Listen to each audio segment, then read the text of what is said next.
Hello, everybody out there in the Frontline universe, and welcome back once again to another Dark Avenger comic book review. You're here with me and Mike. Hey, guys. And we are talking about the books that were released on April 19, 2017. And as always, this is a live show on Comic Frontline right now. So for those of you that are wondering why we're answering random people from time to time, if we answer random people because we are recording this a bit late. No, Not really. Actually, this is around the time where we do Frontline Live. But it is Monday, and it is kind of like an impromptu thing that we do every once in a while. But anyway, if you are watching this later on, it's probably around June on my channel, Dark Avenger C86, which these are all going up on. This is episode 389. Oh, wow. Starting next week, the countdown to 400 begins. Oh, boy. Then that means I got to find the random pictures. So starting next week, we will be doing the countdown. But we're going to do it a little differently. Instead of doing it at the beginning of the videos, we're going to do it at the end of the video starting next week. So I got to find 10 and 9? Basically? No, just 10. 10 oh, because you said you were going to do 10 and then 9. No, because when we finish episode 390, you mean when you finish? That was, yeah. Oh, I thought you wanted me to get the 9. Actually, no, you're right. We'd have to do it at the beginning still. That's why. Forget everything I just said. It's at the beginning. I don't know why. For some reason this morning it just sounded better to say it was to do it at the end. But never mind. It makes no sense. The 0 at the end of 99 is what makes sense. That's what I'm thinking of. Okay. So anyway, we got a nice amount of books this week. I put our whole video up yesterday, and just for those of you who are following my haul series as well, I was right. We got the rest of the books. Yeah. Came in the mail this afternoon. I called it. I always call it. When it comes to Midtown, I know how they do their shipping, and it always happens. For any of the books that I talked about on the previous Dark Avenger comic book haul, which is up now, you'll be seeing them this Saturday, because I don't care if we get a package from Midtown or not. I'll just bookmark what we got. You'll be seeing that also. I'm rambling too long. Let's get into this week's books. Highlander, The American Dream, issue number 3. I don't know. I guess DCBS got it. Is going to be sending it next week. I know I ordered it from them. It's in my order. Did not come physically to me. So anyway, this was a really fun book this time. We were in 1955 for a very brief moment, and then we come back to present day where Connor is now teaming up with the priest whose name, oh my God, why does it leave me at the moment? Brandt has that name down pat. I always forget. Vasilik. That's right, Vasilik. And I love how he's telling Vasilik, look, I'm not looking to make friends, because in the end there's the quickening. We got the uncanny Kyle Walker in the comments. What's up, Kyle? And I like how he's like, look, I'm not here to make friends. You know, in the end, the quickening, we're all going to have to fight, and there's only going to be one in the end, so I'm not looking to make new friends. I just, I'll team up with you. We'll stop Hook, because Hook can't get over the fact that Connor took his eye in the 1800s, I believe, when the First World War in America was going on. So now Connor kind of is responsible for Hook's kind of thing, and it's the standard Highlander, the evil one can't be the last one, so Connor or Duncan, if it was a TV series, have to stop him. They find him. There's a little bit of action, and the book actually ends as the action is beginning. So that means in the next issue we're going to get even more action. Stay tuned. I don't want to get too much more into it. Me and Brent will be talking about it on There Can Be Only One. Like I told you guys, it's going to be a couple of days late, about a week late. I don't know exactly when. I don't want to give you guys an exact date, but we will be covering it more in depth on There Can Be Only One. So stay tuned for that. Now, the next 2 books, I want to make sure they're back-to-back. Yes, the next 2 books are getting honorable. Well, one of them is getting more of a review than the other. Angel, Season 11, Issue number 4. So, what do you call it? Oh, shoot. Why did their name leave me completely at the moment? Anyway, the entity that's taking over Fred.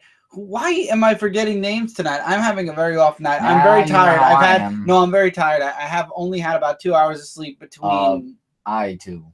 Yeah, but usually I have a nice rest before. Anyway, go. So, Ilaria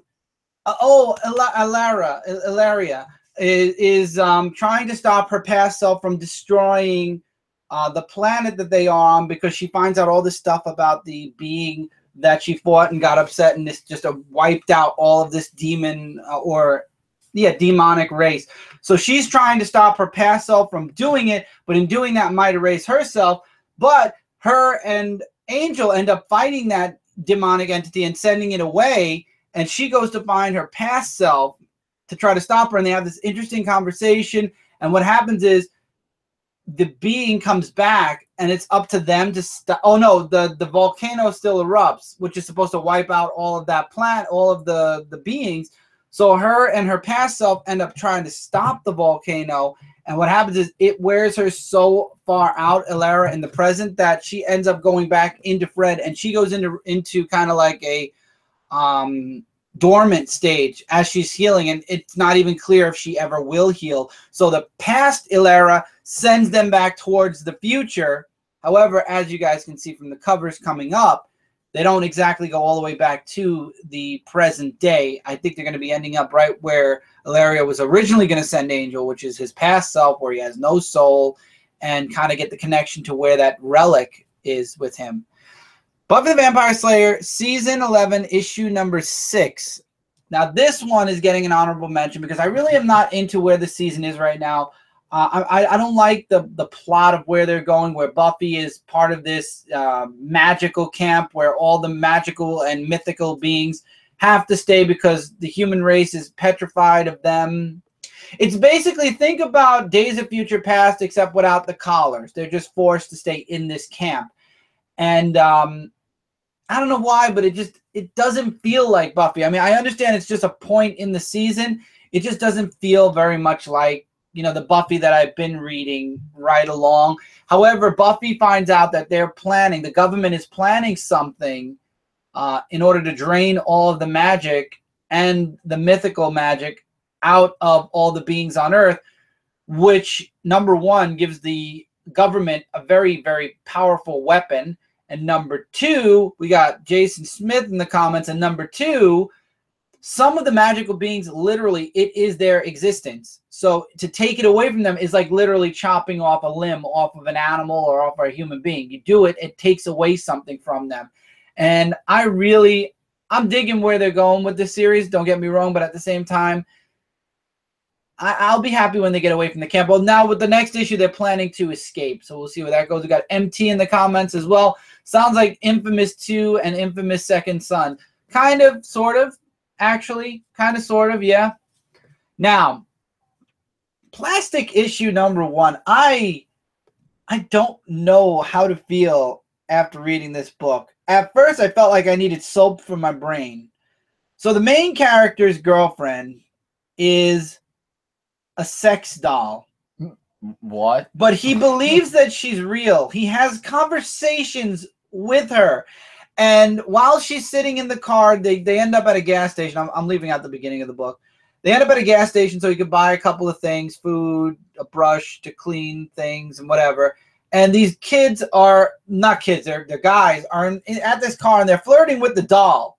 And it's creepy because, you know, I think they're doing it to be sarcastic, but the guy loses his shit and kind of beats the hell out of them to the point where, I mean, he rips a guy's leg open, it breaks a guy's leg, and the bone sticking out, it breaks another guy's face. What were you reading? I don't know, but he beats the hell out of him. So he's got like skills. He's able to he kills for this plastic doll, and then he apologizes because he kind of lost it. And one of the guys that got beat up was the son of this other guy, and he ends up acquiring the main character, who's his name completely leaves me for some reason. I don't know why, but this book made me want to forget about it for a little while there. And they end up taking the doll prisoner. So this guy who has this very vivid imagination that this doll is real or living, it'd be kind of weird if it ends up that the doll is in some shape or form sentient. That would be. But anyway, he's like, if you want your girlfriend back, you have to kill this family, make sure this other family doesn't see a sunrise or whatever. And he's like, for Veronica, now amazing, I remember the doll's name. For Veronica or Victoria. Oh no, I don't. It's either Veronica or Victoria. One or the other. For her, I'll do it. Wagner did write it. Yes. Matt Wagner wrote it. He did write it. Very interesting. I don't know if it's going to be an interesting story or if I should feel dirty for reading it. because of the sex doll. But it's intriguing, and it's a mini-series.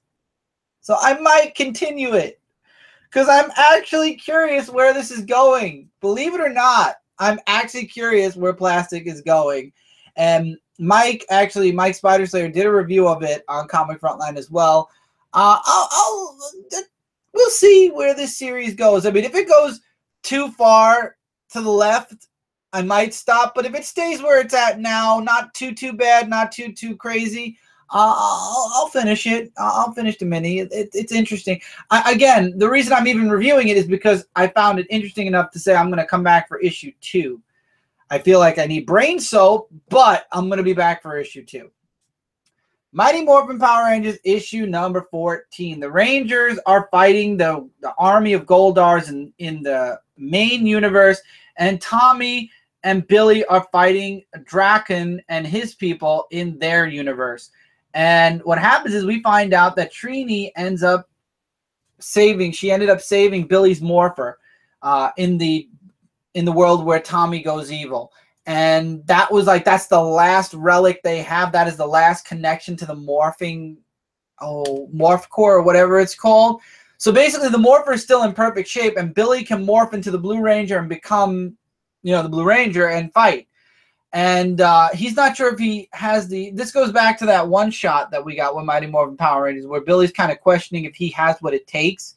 So she has it and gives it to him, and she's like, you're the only one, because Tommy doesn't have his powers right now. Billy has his morpher now. What's going to happen? And I think I know the way they leave this issue off, it's really good, because Billy has the morpher, and it looks like he's going to give it to Draken in order to kind of surrender. I think it's a trick. I really do. And in the main universe, you got the Power Rangers fighting the Goldars. They end up failing badly, and they find out that Alpha was really taken over and being controlled, and Trini actually gets taken prisoner in the main universe to be continued. Now, one thing that I don't like is, now see, in this book, Billy and Trini look like they're connecting. But then if you read the pink one, the pink miniseries, Mighty Morphin Power Rangers Pink, you know that Trini and Zach end up together in the future. If that makes any sense. If it looks in a future sense. So the problem I have with it is the pink book, if that is where they're heading in the future, that ruins it, because you'd think that Trini and Billy would end up together, even if Trini is no longer a Ranger. I didn't even think they were going to go with Trini, Zach, and Jason going away. You'd think that now that they have the comic, they don't have to worry about actors. They can keep the main 6 Rangers. So I hope they don't. I really, truly hope that they do not bring in Rocky, Aisha, and Adam. I really would like to keep the original 6. You know they might, because it did happen that they did transfer them. I know, but I'm saying that they have the ability now not to. All right.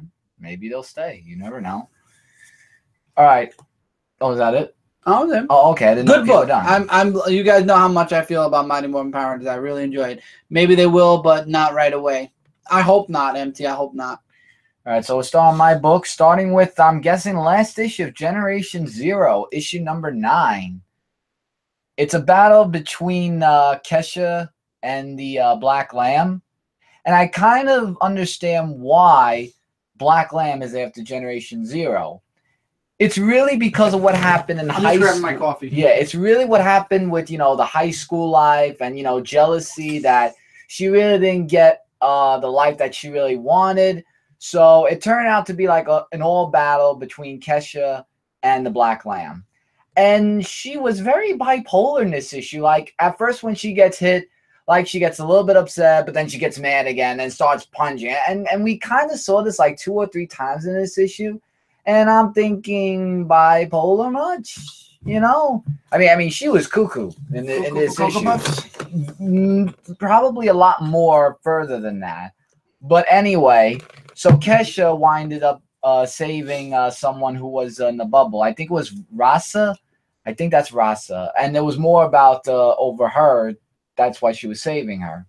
And there was like this whole other thing that happened. But basically, it was the ending chapter of Generation Zero. Gotcha. So I'm guessing it was an okay issue. I would recommend you get it for trade paperback if you like teenage superheroes that have superpowers and stuff like that. But Kesha, actually, I forgot to mention this, had a power of her own that we didn't know about until this issue.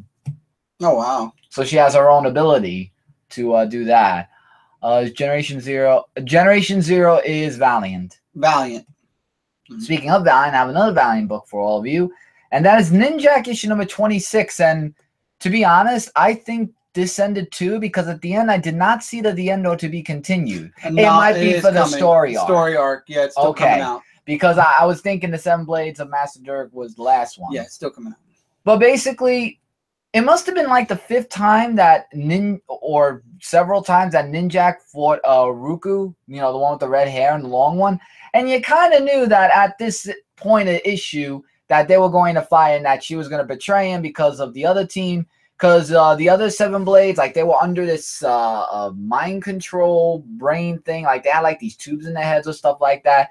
Ninjak, however, did save them because, you know, even though they're bad guys, you still got to do the right thing. But then he knows that he's going to get them in the future again. Right. So it's like saying, I saved you now, but when we face each other again, I'm not going to be so nice to you. So that's what I like about his character. But, you know, just at the end of the issue, when he was talking with Colin, because he was talking to Colin about what was going on with all the fighting that was going on, he just said, you know, if you need me, you call me, basically, because of all of what happened. And also, he was trying to snap out Ruku from her sense, and she didn't snap out of it, obviously, because she was under control. Red Sonja, issue number 4. This was a really awesome issue where Red Sonja has finally encountered with Killing Goth, who is the destroyer of the kingdoms in her world. And I like how they mentioned the amulet that he was wearing around his neck to prove his ancestry, because we got a little bit of a backstory about his ancestry of how they conquered kingdoms and stuff. So they wind up fighting along with the side. I can't remember what that guy's name is, but he talks basically her language. They wind up fighting side by side with each other. And actually, there's an ironic thing about that guy. They actually, in the past, met each other as, like, he was the last of his own kind. And Goth tries to kill him. But luckily for Red Sonja and him, they worked together. And it was like a really good team up that they had together. But now they got switched to another dimension. Where is the question? And we're not going to find out until the next issue. Really awesome. I'm really loving Red Sonja, for this volume at least. Spirit Hunters, issue number 6 of 12. We're at the halfway point of the Zenoscope story of Spirit Hunters. And basically, just to not give you guys the whole thing about this story, basically in Spirit Hunters, it's the case of finding the people who are getting acid burns. Now it's like they go in this car and then they find out that it was either cause of suicide or this or that. But then we find out that there was this car that this guy owned, and he was a race car driver. And the battery or the acid from the fire got into the person, and that's how he basically died. So he wanted to set revenge on people who were in that car. I think it was a Subaru or something. I don't know what it was, a Camaro? I can't remember what it was. So basically they found out, you know, how or why this happened and put the guy to rest instead of making him go all and conquering all. Really interesting book, though, and I'm looking forward to the next issue. The next issue is really interesting. Now we go to you back. Invincible 135. Thank you, Midtown, for canceling my Gwen-Vincible variant cover. Apparently, they had issues with the cover or misprints or whatever. So everybody who ordered it online, I apologize to all of you, just like what happened to me. Anyway, we have Invincible. We got everybody fighting against Tharg's army. We find out Tharg's actually making a home base, and he picks the home base of the person, the being he killed a long time ago. What's his name? Thrak, I believe he killed. Oh, wow. Thrag, and he killed Thrak. Thrak and Thrak. The Battle Beast. He killed Battle Beast. We all know he killed Battle Beast about a year ago. So he chooses his home world to make his base. So they take out the army, but what happens is they end up letting one of the children go. They were conquering a planet. And what they do is they have this guy, I forgot what his name was, Space Racer, follow him to find out where Thrag is and where the home base is. And that's exactly what happens throughout this issue. We get a nice one page with Mark's daughter. We see Thrag showing up on his home planet, but Space Racer finds out and lets everybody else know. And, well, I love these splash pages. Invincible is there, and the final, and possibly the final battle begins, and it looks like Thrag is ready to go. To be continued. Love Invincible. I'm really sad that in 9 more issues, it's going to be done. I'm very sad to see it go. Very sad. But really good book. Thank you, Midtown, for screwing up the incentive cover I wanted. That now is sold out everywhere. All right, and we're going back to digital. Big 2. Of the big 2. And it's all you this week. It's all me, yeah, with Marvel, I think. Yeah, all Marvel. All right, so we're going to start with Thunderbolts, issue number 12. You know, this is actually your Marvel week, because if you look at it, you have 4 digital, 1 physical, that's 5, and then I only have 1 physical Marvel, and then the rest is all DC. Yeah, I know, but then the rest is... Yeah, I take over all DC. So this is the... what is this? The opening... I guess this is the opening The Secret Empire. Yeah, it's the first... It's probably a prelude. It says opening salvo? Oh, don't worry about that. Yeah, it's basically the beginning it's the beginning of Secret Empire, yeah, but... Basically, Empires, yeah. Thunderbolts issue number 12. Well, let me actually cut you off real quick to give you a heads up. It's going to continue in another story, isn't it? No. Because I did read about that. I looked up Secret Empire issue number 2. I'm sure some of you want to know my thoughts on it. Like I said, I'm not reviewing it. I'm not reviewing it because I can't. It's crossing over into all the books anyway. I'm going to be covering my books that cross over into Secret Empire. I'm not going to be covering the main story, but in issue 0, Bucky ends up getting captured by Baron, and he gets shot off in a rocket, and the rocket explodes. And that's kind of, and Steve kind of says, you know, I'm sorry, Bucky, maybe one day you'll understand. He thinks, he's under the assumption that Bucky's been brainwashed to believe that he wasn't part of Hydra, but originally Steve believes that Bucky was, knew all along, but then forgot, and basically Cap had to get him out of the way. And, man, it's insane, and if not for the mention of what's to come after Secret Empire and Generations and everything, I honestly would not know where the Marvel Universe was going to recover from next, but it does confirm that once Secret Empire is over, it's kind of over. It's not going to be the world under Hydra or whatever. But I'm just letting you know, because I know this has Bucky in it, that's what happened in issue 0. Really, Bucky. I know, and that's what happens in issue. So I'm guessing that the next issue of Thunderbolts, we'll find out what happens to Bucky. It's continuing in the Captain America book. Oh, to be continuing in Captain America? They said the story continues in a different book. So this is the last issue? I'm guessing. I mean, because I saw that. What's up, Jamar? Yeah, because it says this story will continue in Captain America something something, and that showed Secret Empire issue 0 cover. Okay, so then So I don't know. So this is so I kind of jumped the gun with mine. But I was trying to tell you. It was interesting. It wasn't something groundbreaking. Honestly, it wasn't something groundbreaking, Secret Empire. I mean, if you'd like to look into it, if you'd like to cover it, I've been looking and hearing thoughts. I'm not really too. I mean, I'm saying you could look at issue 0 if you want. But I'll look, but I don't know about reviewing wise. But anyway, going into Thunderbolts issue number 12.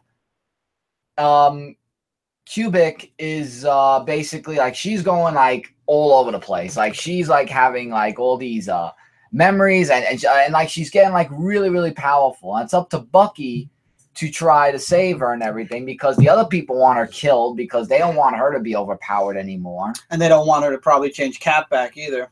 That also. But then, you know, everything is, I mean, that's what the whole gist of the story was. Like basically Bucky trying to save her, and he tried to, but then the others, I can't remember what their name were, and that woman that really is something else. I didn't like her from the beginning anyway. The one that Swordstone, or whatever her name was, but you know what I'm talking about. You know, it was just like basically, you know, just kill her. They killed her and everything, or they sent her somewhere. No, actually, no, they did kill her because they said what happened. Bucky was too distracted to fight back and everything because of what happened with Cubic.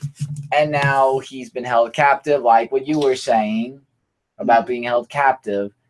And then that was the whole end of the book. So it was like a little bit okay issue, but it's just really something that they're going into a different story to continue it. Deadpool till Death Do Us Part 6. Till Deadpool. Yeah. Hold on. What? Issue 29. Yeah. Oh, thank you.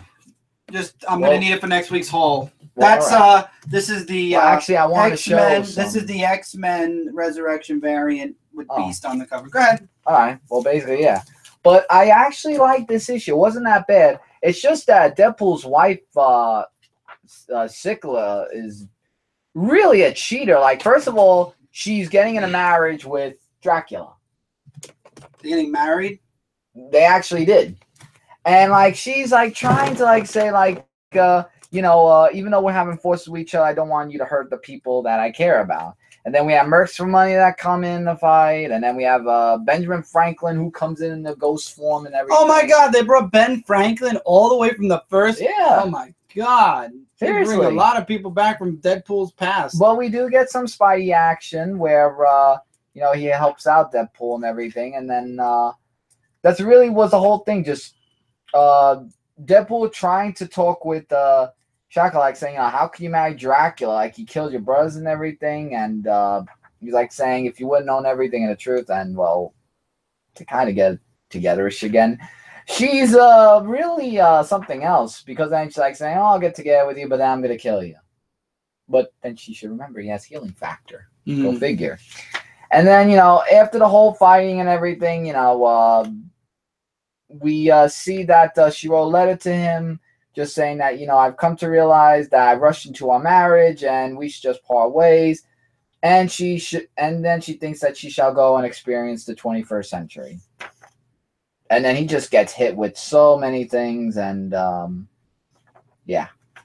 Oh, I wanted to show you one thing that I thought you would like. Basically this one. Where he's caring for Deadpool. Aww. But he's like saying, but for what you did with Parker Industries, that's all Peter Parker. So he regrets suing you for the damage and everything. But just keep that in mind. That's what happened. And then we get a preview cover Deadpool issue 30. So this was a great issue. Let me take that because I got to put it back for the whole. I just feel bad for Deadpool with with his wife and everything, because Beast cover, by the way, because we had that whole marriage ceremony, and I guess it's for no reason. But yeah, now this one, of course, and they charged you $10 to read that marriage book that now no longer matters. Yeah. The marriage is null and void. So whoever paid $10. Oh, I'm sorry. I know some people who did. What's up, Justin? We got Justin. I gotta say hey to Justin. Justin actually is starting a new Sunday morning show, 10 o'clock Sunday morning. He kept me up. I was going to bed. I got the notification. I'm like, sleep, Justin's live show. Sleep, Justin's gonna be opening boxes. Sleep, Justin's gonna be talking about comics. Click. And I ended up staying up. So yes. That was the beginning of me figuring out I need to fix my sleep schedule.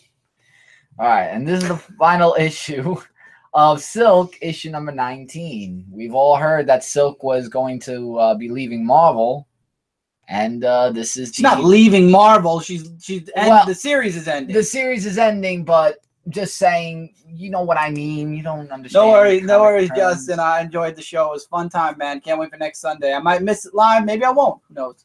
Yeah, but basically... For this last issue, it's just really putting it all together about what the father... It was really focused on the father when he was trying to make Silk turn back to normal because of her powers. So they had the antidote, and basically her father's cronies were basically trying to go after her to get her with that serum so that way she could turn back to normal.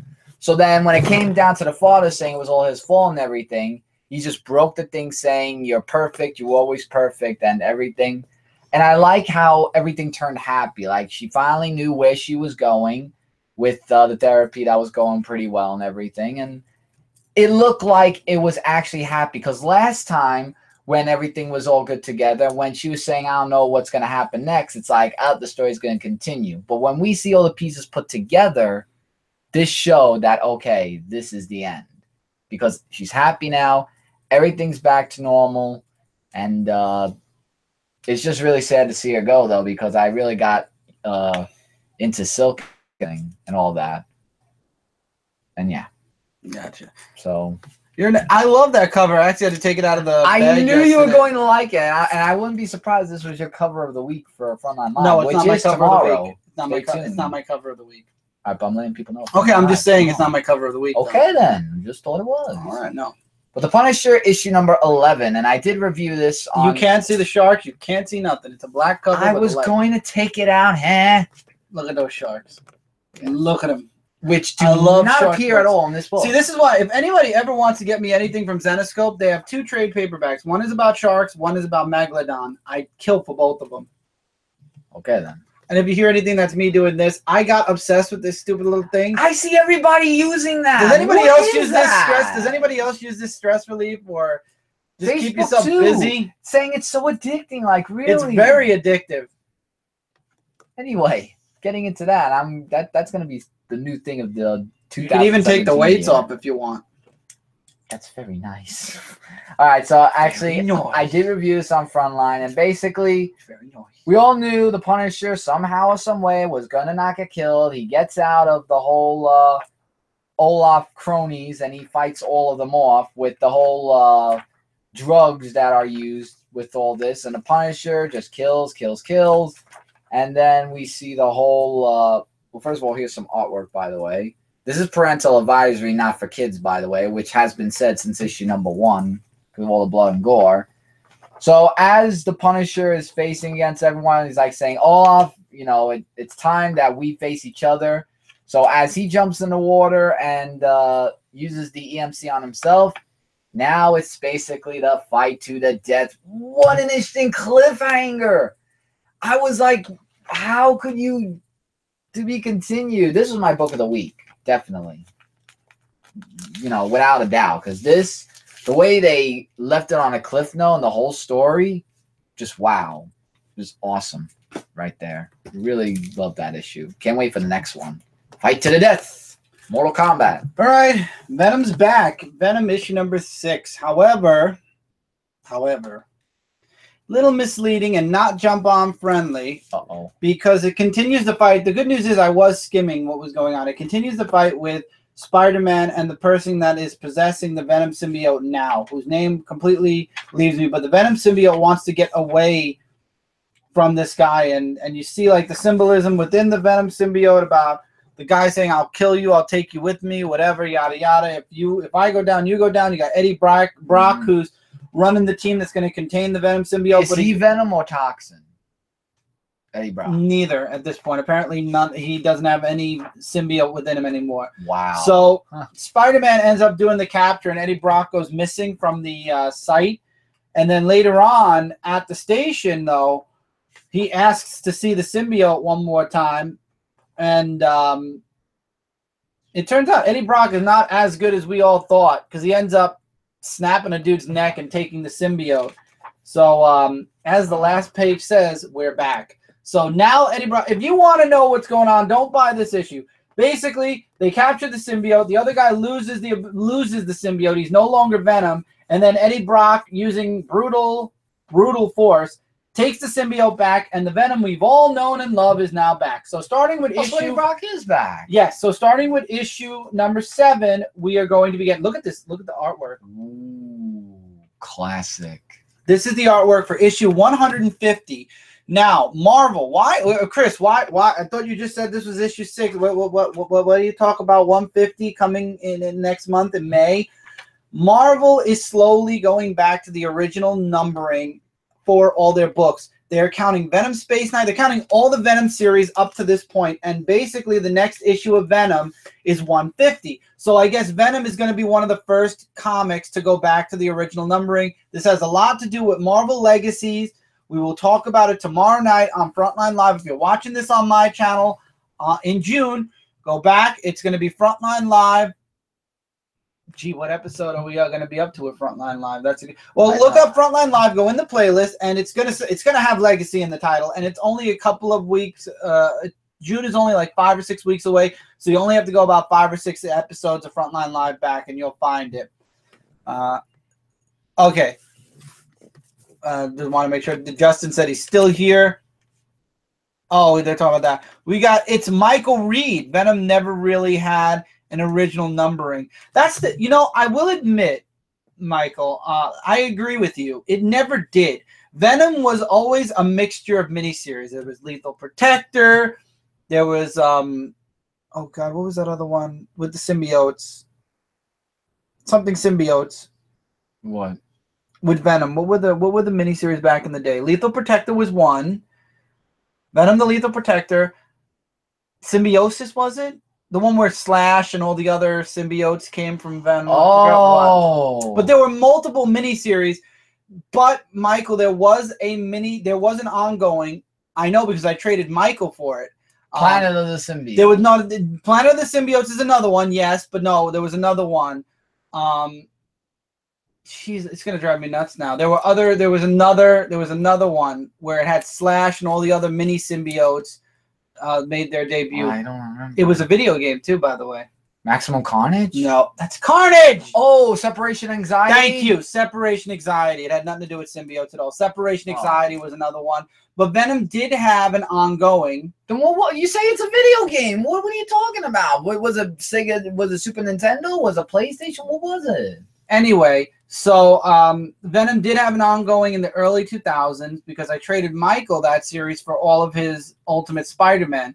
There was an ongoing then, and I think it lasted 12 issues, and then it ended. And then we had Venom with Flash. Then we had Venom Space Knight. Now we have we have that Venom, which the guy is gone. So now Eddie Brock is back. So we've come full circle with this issue. Venom has come full circle. Eddie Brock is now Venom again. He is not Toxin. We're forgetting that ever happened. Never happened. Bye-bye. No thoughts on it. Huh. Wow. Trying to wipe out so anyway, memories. It happened. So yeah, Venom apparently now, because of that ongoing and all the other minis, I guess they're counting everything. They're counting everything, and boom. So 150 is how many comics of specifically Venom have been released since the day of Venom issue number 1. How much confusion can they give us with Marvel? You know, they did. This is the funny. This is the hilarious thing, everybody. Marvel felt that the high numbering was going to push people away, so they went to the single digits, and now they're deciding, oh, people want the high numbers. So now we're going to confuse everybody even further, and we're going to renumber everything. After we've renumbered it like 4 or 5 times. So you got Guardians 1, Guardians 1, Guardians 1, Guardians 1, all new Guardians 1. And then Guardians of the Galaxy issue number 500 and something. I feel bad for the people 20 years from now, the young generation of babies being born right now, little baby comic collectors. I see them out there. I see them being born every day.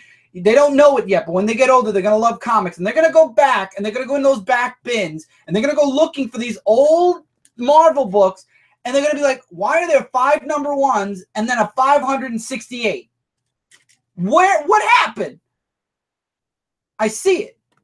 I'm just going to say there is a reason why we haven't seen Eddie Brock as Venom.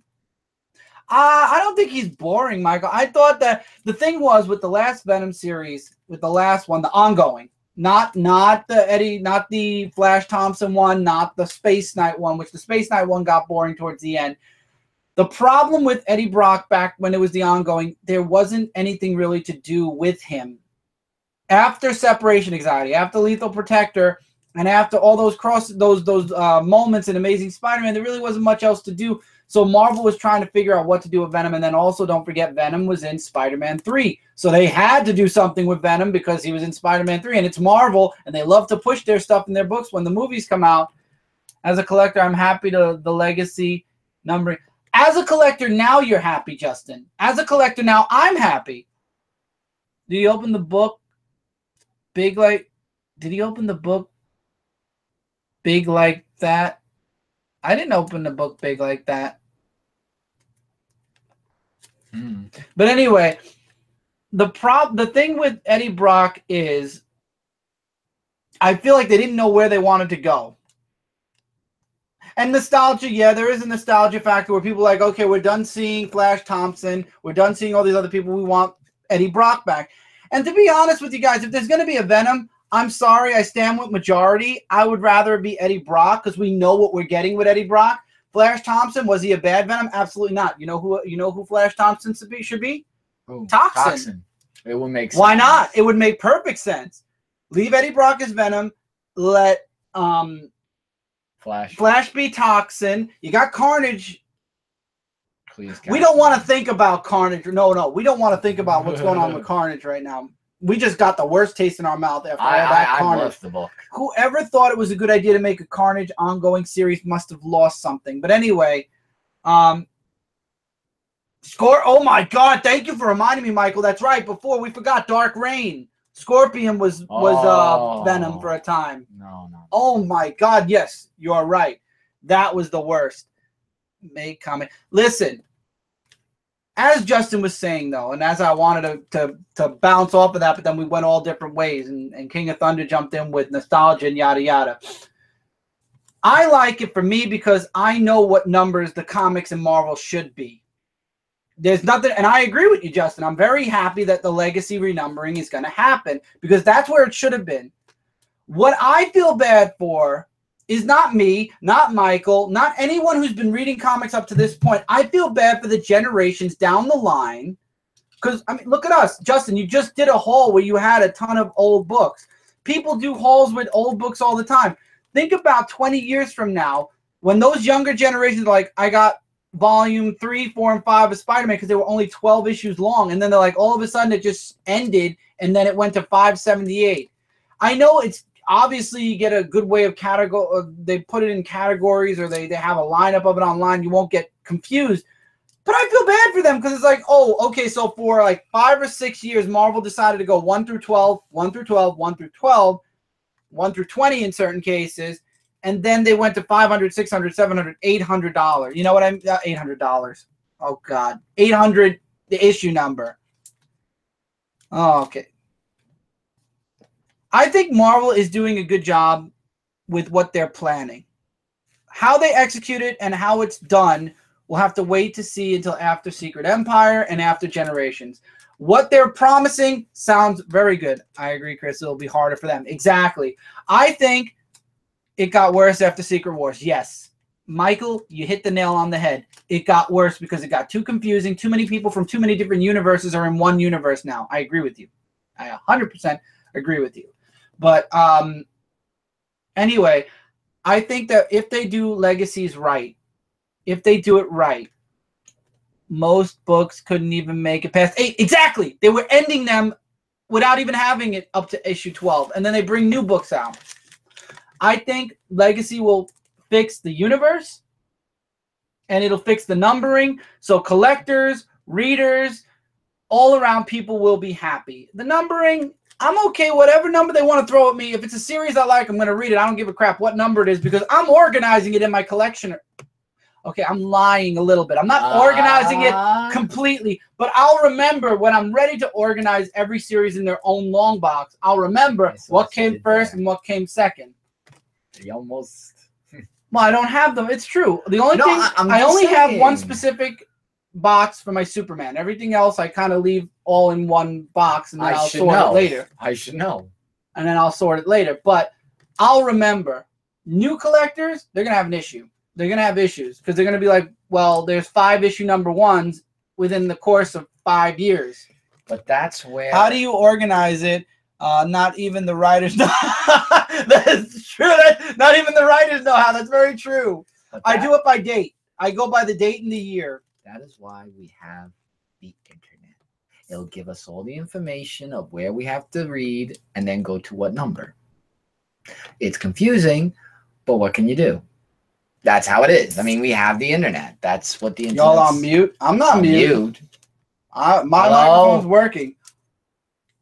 Give thumbs up if you hear us. Can anybody now? I want to make sure. Can you guys hear us, or are you just messing with us?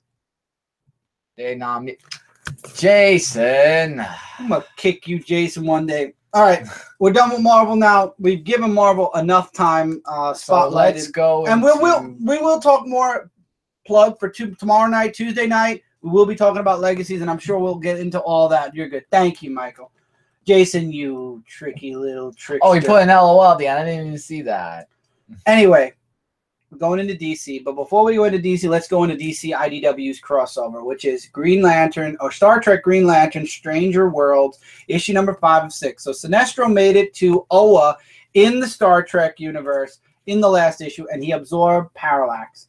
So we got Lar Fleas, who ends up being brought in by Khan, who wants to team up to destroy Starfleet and take over the galaxy. You have Sinestro, who is killing every single... Basically, Sinestro is doing what he did when he became merged with Parallax. He's killing all the Guardians, and there's only a few left. And what they do is they create a ring. I'm giving you the long abbreviated version of it. They created their first Green Lantern ring in the Star Trek universe, and guess what? Guess who the first the first character in the Star Trek universe is a Green Lantern? Captain Kirk. Figures. And basically they're arguing over who's going to kill Kirk and destroy Oa. And basically it was like a generic, both of you stop talking, captain's orders. It was a very generic kind of ending. So now it looks like Kirk and the other Lanterns, somehow the other Lanterns are going to get their rings recharged, and they're going to kick Khan and Sinestro's butt. And maybe the Green Lanterns will find their place finally in the Star Trek universe. I'm organizing my Thors tonight. Got to figure out which I'm missing. You have a lot of Thor. That's right, Justin. You got a lot of Thors. All right. 2 lower books. Now, again, this is a book I traded out starting in July-ish. Let me ask that. Okay. In July-ish, Justice League issue number 19, The Conclusion to Timeless. It was a very generic You haven't been really loving Justice League. I have not. So Molly has this almighty power. She's fighting Superman. She's fighting Batman. She's fighting the Team Infinite or whatever. And Superman reaches out, or not Superman, I'm sorry, one of the members of the Infinite, oh God, why Infinite Incorporated or whatever, reaches out to the Justice League all throughout time and space and say, destroy the stones and you'll stop her. So each one of them is destroying their stones in order to stop Molly, take away her powers. In the end, she loses her powers. Molly threatens to kill Lois and John. She finds Lois and John, but Superman shows up to stop them. The Justice League destroy the stones. Molly loses her powers. The world is safe. And Molly gives that oh so ominous, you did this. Now no one can stop it. Not ever. And you're the ones to blame. It would have been fine if, basically she's saying if the superheroes and villains died, what was supposed to happen wouldn't have. I'm sure she's foreshadowing Mr. Doctor. She's foreshadowing Dr. Manhattan, but now apparently because the Justice League wouldn't let her eliminate them and all the supervillains in the world and superheroes, they can't stop what's coming next. And I feel like I've seen this cover somewhere before with the figure like this. I'm so done with Justice League. I will finish off my physical copies. We'll see if I'll still review it digitally. I'm just not too sure if I will or not. I got to see where the story's at, but it will be moving to digital format just like Green Lanterns issue 21. But Green Lanterns in the same month of Justice League will be ending, so I can get myself my X-Men Blue and Gold, because Blue and Gold look really good, really promising, and I'm enjoying it. It's X-Men again. Green Lanterns fighting Polaris. My prediction was wrong, though. Simon Boz tries to use his ring to resurrect Polaris's brother, and it turns out he can't. That the brother was too far gone. Seth was way too far gone because Polaris wouldn't let Simon get to him fast enough, so he lost his brother. He lost everything, and he just leaves, and he decides he's going to throw the Justice League satellite into the world. The Green Lanterns stop it, save the day. Dr. Polaris is hiding out somewhere, and he's like, you know what? I'm going to kill the 2 Green Lanterns that killed Seth. So basically, he's lost his mind now, and we will be seeing Dr. Polaris again. Woohoo! I'm so happy. So happy we're going to be seeing Polaris again in this book. Makes me want to rethink if I want to keep buying this physically or not. And then in the end, John Stewart calls Simon and Jessica to Oa.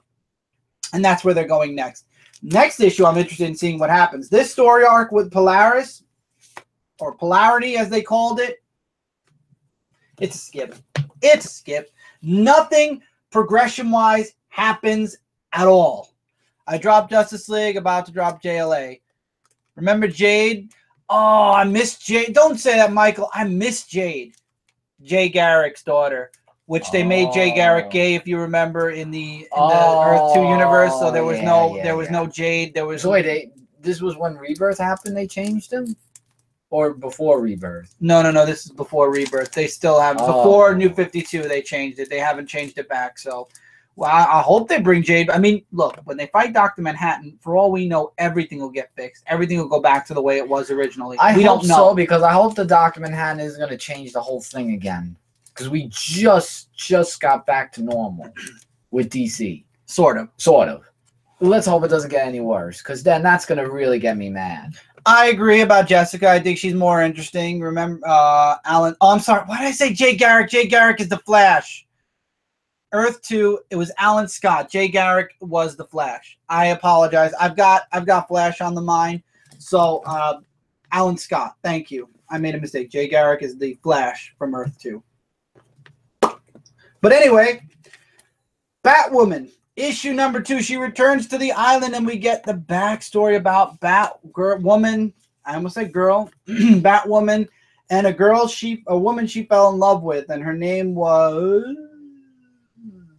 What is the name? Give me a minute. Come on. Oh, here we go. Sophia. And it goes back to when she ended up washed up on the island, and she was taken in. She was living with Sophia. They were in love with each other. Sophia ran the island and ran it in a perfect way, but then we don't know how yet, but obviously Kate left. And in leaving, it ruined Sophia in a way where she kind of steps down from where she was. She kind of lost, I guess, from what we're getting so far, I'm guessing she lost her will to kind of move forward and do what she was doing, because she lost, I guess, the love of her life. And we find out that progression came into the world, and the woman that she's been chasing actually is one of the people that was friends with or working with Jade, Sophia, and Kate, and she ended up turning towards the corporations that moved in on the island. And apparently all the other gang lords show up. So they're still around. They still hate Kate, but at the same time, they want, they're on the same side because they have a mutual problem. And that is the people who are stealing the monster blood from Night of the Monsters, if you remember. So we get a little bit of a mind into the, what was it? What was this? The Many Hands, was it? Yeah, the Many Hands. So apparently the Many Hands wanted Kate to show up on this island because now they want to make her pay. They want to kill her. To be continued. Interesting. Got to see where it's going to go, but interesting. Definitely interesting. 100% interesting. Interesting. Another book that's touching on what's going on all around the DC universe, and that is Nightwing. And we find out that Dr. Hurt was brought back to, well, we get a little backstory on Dr. Hurt in the first page, where he was brought back and he needs to forge a new weapon, and that weapon is the Nightwing. He has to forge it because there is a power eviler and greater than the god that he follows, and he needs Nightwing to be at 100% in order to defeat or fight this being, which is going to be Dr. Manhattan. So Nightwing and Sean, yes, Sean actually follows him to find Damian, end up tracking Damian down in Egypt, I believe they're at, and they're teaming up to save Damian. I like how she's dropping little hints about you're going to make a great dad someday, and I know that because I'm following you, I'm going to be, hopefully I'll be a great mom one day. I like how they're dropping that in. The question is, and this is everybody watching, do we want Nightwing as a dad? Or don't we? We didn't know it'd be cool for Bruce to be a dad. I think it'd be an interesting new look. If they could make Spider-Woman a mom and make it very interesting. And that was forced. Do we want Nightwing as a dad? And it's it's completely organic. There's different universes. Spider-Woman's from Marvel. You're talking about DC. I agree with Justin. The last 3 or 4 issues of Nightwing have been much better. Really liking it. And what about Superman having a son? Who? Superman having a son. And Superman has a son. That's right. So what's stopping DC. I mean, Dan Didio wanted Nightwing dead. What better way to stick it to Dan Didio even further than to make Nightwing a dad? So Deathwing and Nightwing have a fight. Sean almost ends up dying. She gets saved by Nightwing. I really do hope he becomes a dad. I don't know. The more I'm thinking about it, the more I want it. So he fights Deathwing. Sean stays behind because Deathwing finally is starting to see the light. So she kind of wants to work with him and try to bring him back because we all know Deathwing thinks he's Nightwing from another universe, but he's not. And Nightwing finds Dr. Hurt, but it looks like Dr. Hurt already stabbed Damian. Of course, we all know he didn't because Damian's alive everywhere else. But now he's sending Nightwing, as they say, to hell, and only the strong crawl back from hell. Very interesting stuff. I'm really liking it. I left out a bunch of details because Nightwing is a fun read. It's just like Justin said. Nightwing is definitely getting very, very interesting. And the further away we get from Secret Agent Secret Agent Grayson, the better. I don't want to acknowledge Agent Grayson ever again. They might as well name Damian as Firebird. Yeah, because Damian's always following Dick around, but I liked it better when Dick was Batman and Damian was Robin. But again, you can't have two you can have two Batman, but I like Nightwing as Nightwing. Works better that way. And if there ever is a new Robin, which I'm glad they didn't make what? The other guy that's not, they don't know what he is yet. Tim Drake? No. Tyson, is it? Whoever Batman's training now in the yellow bat suit, that's not his ward, not another Robin, but something more. Well, anyway, I don't know who he is either because we don't get to see him too often anyway. But I'm glad he isn't Robin. So if Batman ever does have another Duke, thank you. Duke. I don't know why his name left me. Duke isn't Robin, but if Batman ever does get another Robin, that's a good idea for Damian, make him Flamebird. Duke, yeah, I don't like his character. His whole introduction and then where he's at now, he's not a Robin. It's kind of like Roman Reigns in wrestling. He's not a good guy. He's not a bad guy. He's just a guy, and everybody hates him. And I feel like that's what's going on with Duke right now in the Batman universe. He's not a good guy. He's not a Robin. He's not a partner to Batman. He's something else.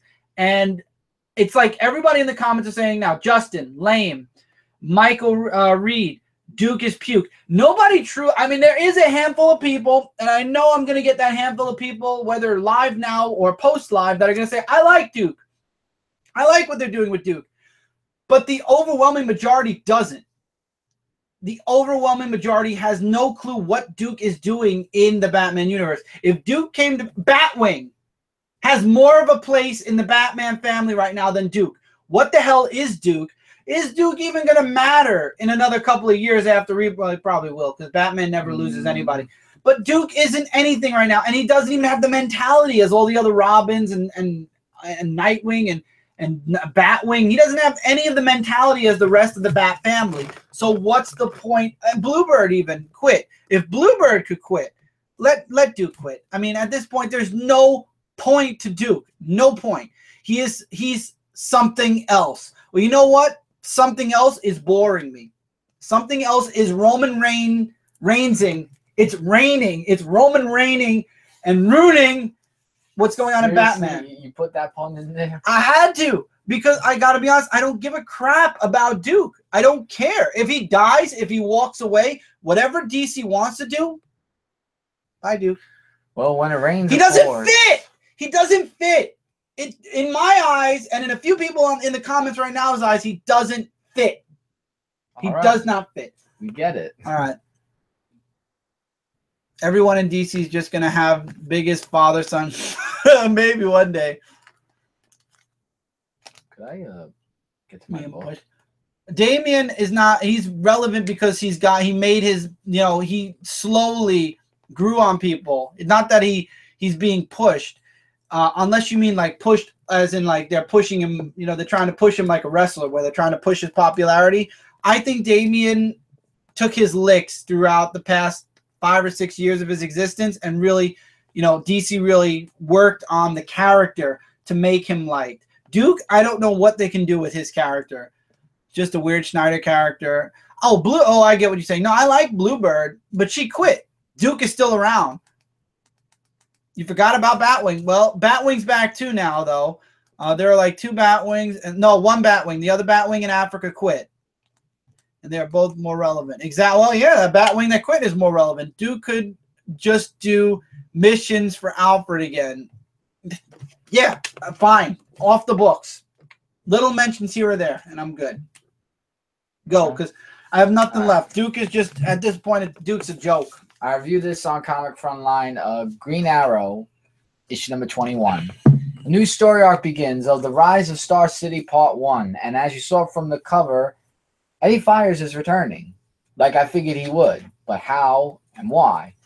So it first starts off like, while Green Arrow is at the cemetery finding out information about his father, we get introduced to new people. Like, we first get introduced to this green woman named Cheshire or Cheshire or Shire,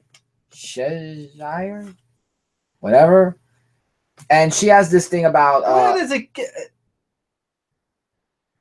Checking. No, I'm looking at checking in. Yeah. Yeah, Cheshire. All right. Well, anyway, she has powers. We got Entity, Edge, Network in the comments. What's up, Entity? Yeah. And then we have Eddie Fires, who turns a big rated hotel into a low rating with bugs and the person who got welts and stuff like that. I do have to admit, though, the artwork is enough said right there as being phenomenal. I mean, I really love the artwork. And then we get introduced to this other new character, Danny Brickwell, who, if any of these names appear, familiar, you can stop me at any time. Again, I don't really follow Green Arrow. If you know, I said. And Green Arrow, as he's finding more and more things about his father, like we have Mayor Domani, who actually comes in, and then he's talking about his business with stuff about keeping one of the commissioner's son alive, or is it councilman's son alive and stuff like that. And then we have the good old Cyrus Broderick, who formed the Four Horsemen, who have these characters who we got introduced to here. And as they're going to try to murder Seattle, they are going to have a place where it will rise Star City, which is why it's called the Rise of Star City. And it's up to Green Arrow, since I guess Broderick doesn't know that he's gone, to stop all this from happening. Really awesome book. I'm definitely Duke is the Simon Boz of the Bat family. Exactly. Green Arrow is so good. I love when they make the costume look green and red in the original Green Arrow color scheme. See? Green Arrow has been getting better also. I miss Otto. Just saying it's getting better. I didn't say it wasn't. No, I didn't say you. I'm just saying there are other people. All right. Well, guys, Michael wants you with him tomorrow live for Frontline Live when he mentions that that's probably his number 1, 2, or 3 of the week. So pop by. I'm not saying what it is. Goodbye, Seattle. I reviewed this for Frontline, so I'm giving the abbreviated version of Superwoman, issue number 9, and why I love it. Number one, the art. Number 1, the art. I really do like the art in this book a lot. I really do love the art. I wish this artist would do Supergirl, because my one gripe with Supergirl right now is that the artwork doesn't fit for her book. But anyway, Lana wakes up, no powers anymore. All went back to Superman because she was apparently housing the red Superman, or the New 52 Superman, within her, because Lois died too. And Atomic Skull is working for Maggie Sawyer, and as long as he's working for her, he's got that get out of jail free card. So Superman takes Lana around Metropolis and explains to her why she needs to be Superwoman, or why she's important to the world as Superwoman, and that she needs to figure out how to be a Superwoman again. And that's where the fight between Remnant and Atomic Skull happens. Superman jumps in to save the day. Lana jumps in to save a bunch of kids. And then she finally kind of starts to think, maybe this is where, maybe I do need to still be Superwoman.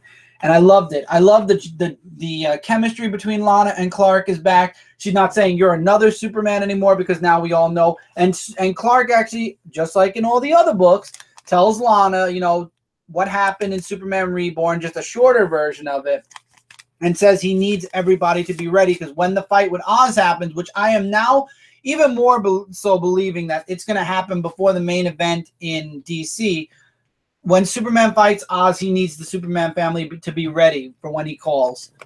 Want to know what would make the art even better? Superman. Oh, want to know what would make the art look? Okay, so Michael, you're one of the people that like Superman in the underwear. I think it's like what Jay says. Every step closer to the original DC universe, Superman's costume fixes. In New 52, it was a completely new armor costume. Rebirth, we have the entire costume back to the way it was, except for the belt and the and the trunks. When Rebirth is over, we'll see if the red trunks come back or not. If they do, Jay's theory's right. If they don't, you know, Batman had black trunks for a time, then didn't, then did, then didn't again. So it's an ever-changing costume. What was the book? I know. Are you opening the book? Super Sons issue number 3. This issue pits Damian and John against Kid Amazo and his clones, and we get the backstory on what happened to Kid Amazo, that it all connects back to the events that happened in Justice League, Jeff Johns' run, where the Amazo virus took over the world or took over Metropolis for a time.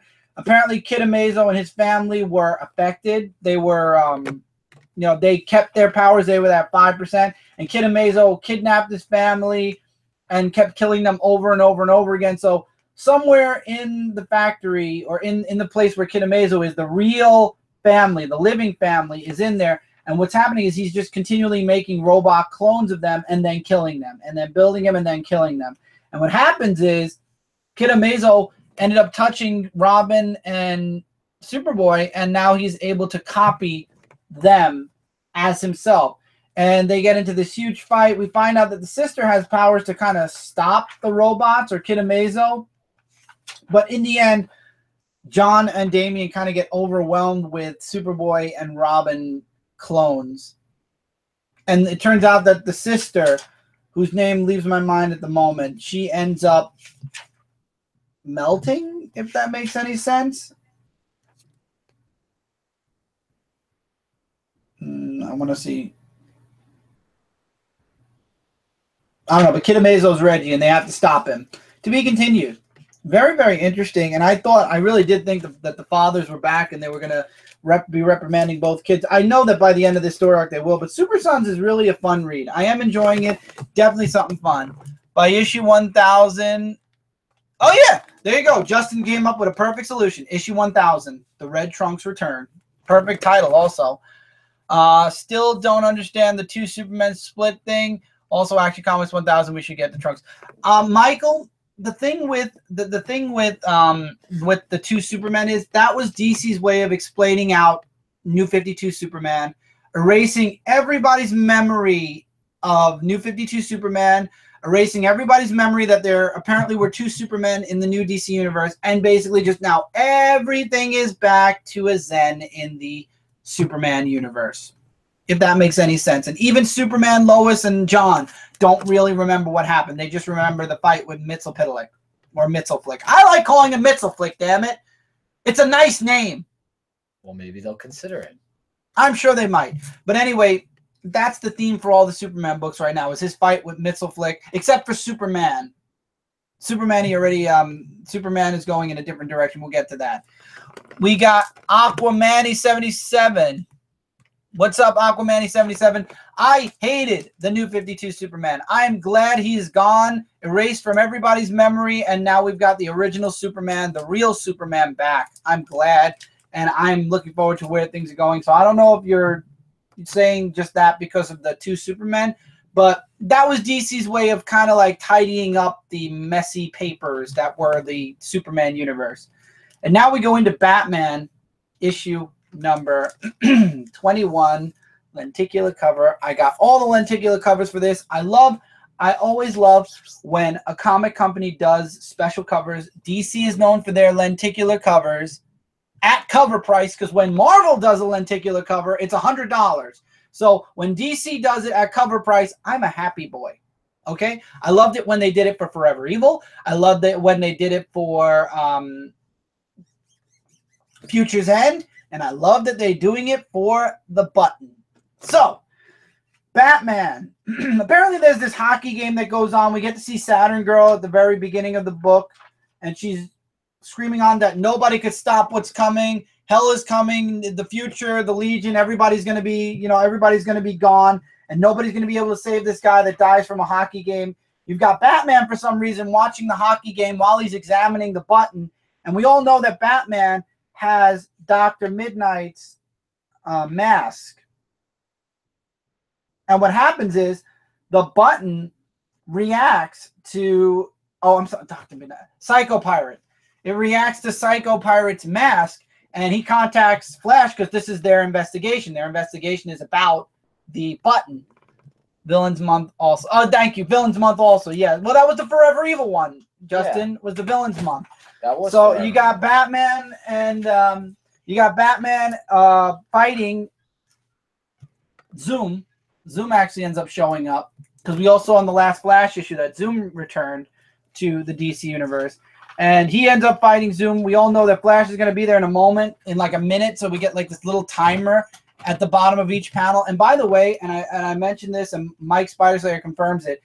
Notice the paneling in this book. I just want you guys to notice the paneling. This book is paneled, 9 panels on each page, reminiscent of what? What? I hear you out there. I hear your voices. What book had 9 panels in it, just like this? Watchmen. Watchmen had 9 panels in it. See? Yeah. Just like this. And Batman gets the snot beaten out of him by Professor Zoom. Zoom finds the letter from Batman's dad in the Flashpoint and rips it up. And Batman's like, get out of my cave. Get out of my cave. And the minute counts down to 0. He's like, 1-0. He's like, well, looks like we're going overtime. I love how Batman's like, well, crap, overtime? And the fight goes on for like 1 more panel. And then Zoom looks at the button and gets teleported away. And then comes back. And then he's on fire. And then Flash shows up and he's talking about the hockey game and how he wasn't able to save the guy that died. And to be continued. I'm really loving it. Is the back cover 3D also? Oh, yeah, the back cover is 3D also. Oh, yeah. Yes. So I love where this book is going, and if you didn't want spoilers, I hope you did mute it because this is a review. We're going to talk about the book, and this book was a huge book.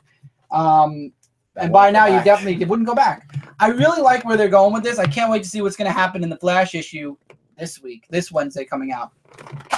Batman is like every middle-aged man in his man cave. Yes, except Batman has skills and can beat up bad guys and can survive basically the apocalypse. You could. I don't think I could. Superman issue number 21, the mystery of Old Man Cobb, continues forward. So we've got Damian who's staying with the Kens. I gotta say, I love John's dream. What was his dream? John's dream of flying. And Oh. it shows him flying. And he actually looks older, too. I can't wait till they grow John just a tiny bit more and get him a little bit older. But anyway, we find Cobb. He's delivering milk, and you see him screwing with the dog, with Crypto for some reason, which is bad because Crypto's a super dog. We find out that Cobb is connected to this weird guy. We don't even know who he is. He's in the shadows. So Cobb is apparently an extension of this person. Who is it? We'll find out, I'm sure, very, very soon. But we find out that he's the reason why John's powers are not manifesting. The milk is somehow messing with John's metabolism or whatever.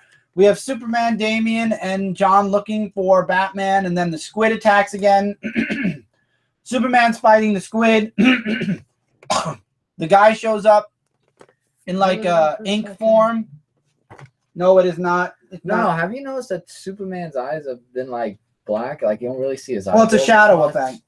No, it has been for a couple of pages. I don't know, but I can't wait to see who this guy is. This ink guy is.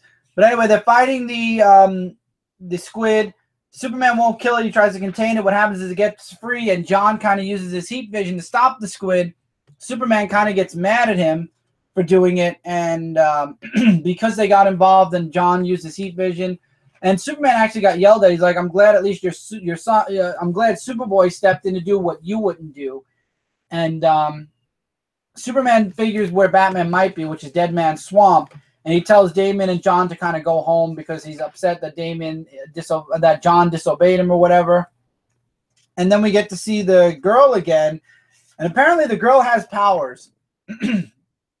And she's telling John that, you know, he took away your powers, you know, he'll take away all the powers you've already got. He's going to keep us safe, whatever. So we're going to find out the secret finally about Old Man Cobb, because now Superman's in Dead Man's Swamp. And we're going to finally see the face-off between Superman and Old Man Cobb. I'm interested to see, because obviously Cobb is not who he says he is. And obviously after this story arc, and we get rid of that disgusting, stupid milk that's been preventing John from developing his powers, we're going to start seeing some interesting powers manifest. And I know I've read a couple of little tidbits of solicitations here, there, and everywhere. I'm very excited to see when John starts developing his powers again. Edebar is like Kenny of the DC. Yeah, he keeps dying and coming back, dying and coming back. He's killed in the most graphic ways, and then he always ends up coming back. Yep, always does. Getting the X-Men vibe with that girl. I know, right? It felt kind of like Jean Greyish, right? Last book. Reviewed it for Frontline, so I'll give you the skivvy. We've got Trinity, issue number 8. And this is now, I know I've been mentioning this throughout all the super books. This book is a glorified Superman telling Batman and Wonder Woman what happened in Superman Reborn. And he's also talking about this dream he has where it's the New 52 Superman fighting the old DC Universe Superman. And the New 52 Superman is fighting to get his life. Like, he's basically saying, you stole my life, you this and that. And Batman, he's telling this dream to Batman and Wonder Woman because he says it feels like more than a dream. Tevye, you missed most of the show. You missed basically everything. We're on the last book now. So anyway, you have Superman explaining this dream. He's like, it feels like the New 52 Superman is fighting me to get his life back. And then Wonder Woman and Batman show up in the dream, and they're trying to stop them from fighting and saying that they have to work together. And then we get the page that I wanted to show when I did the solo review that I will show now, where Superman's like, something more shows up, and we've got all the iterations of Superman. Now, I want you to notice something. That's Superman with the trunks, but that's Superman with the trunks. However, that Superman with the trunks has the Superman Blue S. Was this supposed to be Electric Superman Blue, and at the last moment, DC decided to make an exact same Superman right here? With the Blue S? Yeah. That's the Superman Electric Blue S. Oh. Yeah, and if you notice, out of all the Supermen here, what's the one Superman that's missing? Electric Blue. We have every iteration of Wonder Woman, almost. We have every iteration of Batman, almost. But we do not have Electric Blue Superman. Did either of you guys get Royals? No, I'm not reviewing Royals. Inhumans and me have gone our separate ways, Justin. Sorry, man. I really didn't like the artwork either. So, finally, Superman explains the fight with Mxyzptlk and the connection with Oz a little bit. And Batman's like, well, we don't know exactly what's going on yet, so we're going to keep this between the three of us. And it causes a bit of an argument, and she's like, wait, stop. This is actually causing us to fight. So Superman's dream kind of is symbolic in a way. So now the three of them are going to be working together to find out more on Oz. And basically, just like the Super Family, when Oz attacks, he's going to reach out to Batman and Wonder Woman. And hopefully it won't cause a rift between Batman, Wonder Woman, and Superman with the Justice League, that they're keeping this to themselves. But Batman's right. A contained situation is a situation that doesn't get out of hand. I'm really excited to see where this is going. So it's only Inhumans book I've ever I'm sorry, Justin, I'm just not into Inhumans. But it's my it's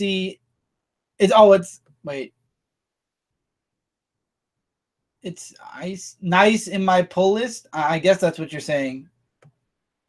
I stopped reading Inhumans. I liked Uncanny, but wasn't worth it. What happened to Superboy from the 90s?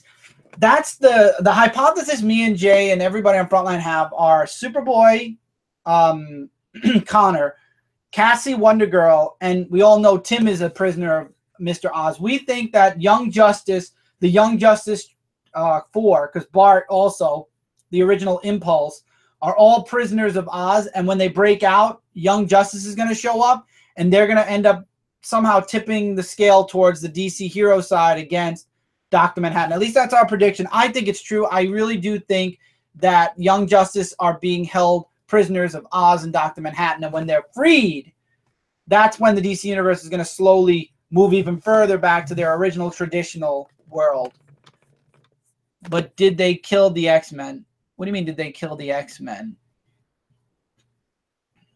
I don't know who killed them. Nobody killed the replying to you. The New 52 Bart does not. That was a different impulse, and I think they kind of wrote him off. When Rebirth happened, they made him disappear.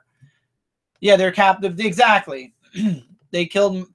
Well, Cyclops is back, kind of. The original X-Men in a young form. The only storyline, they don't stay dead. Exactly. Nobody. Dead is never dead, especially if you're from Marvel or DC. They always find a way to bring you back. Even if it takes 10 years, they brought back Hal Jordan. Barry Allen was brought back. Dead. I mean, the only person that's ever stayed dead was Jean Grey. The original Jean Grey has stayed dead. But now we have young Jean Grey. Wolverine's dead. We got 4 Wolverines now. Professor X. We'll be back soon.